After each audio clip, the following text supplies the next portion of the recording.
6 বছর ধরে লন্ডনে থাকতেন ডক্টর প্রতীক যোশী। দিনের পর দিন কষ্ট করে গেছেন শুধু একটা স্বপ্নকে সত্যি করার জন্য। নিজের স্ত্রী আর 3 ছোট সন্তানকে একটা নিরাপদ স্বপ্নের মতো ভবিষ্যৎ উপহার দেবেন। ওরা তখনও ছিল ভারতে, অপেক্ষায়, প্রতীক্ষায়। বছরের পর বছর পরিকল্পনা, কাগজপত্র, ধৈর্য সব পেরিয়ে অবশেষে সেই স্বপ্নটা ছুঁয়ে ফেলেছিলেন।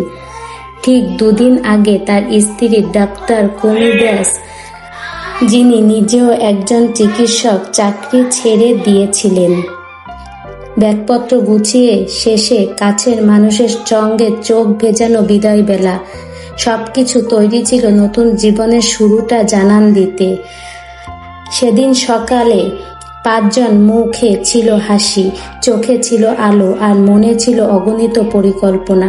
উঠেছিল এয়ার ইন্ডিয়া ফ্লাইট 171-তে লন্ডনের দিকে একমুখী যাত্রী। সেলফি তুলে পাঠাচ্ছিলেন আত্মীয় স্বজনদের। সেই ছবি এখন শুধু স্মৃতি, কিন্তু ওরা পৌঁছাতে পারেনি। প্লেনটা ভেঙে পড়েছে, কেউ বেঁচে নেই, এক মুহূর্তেই সব শেষ।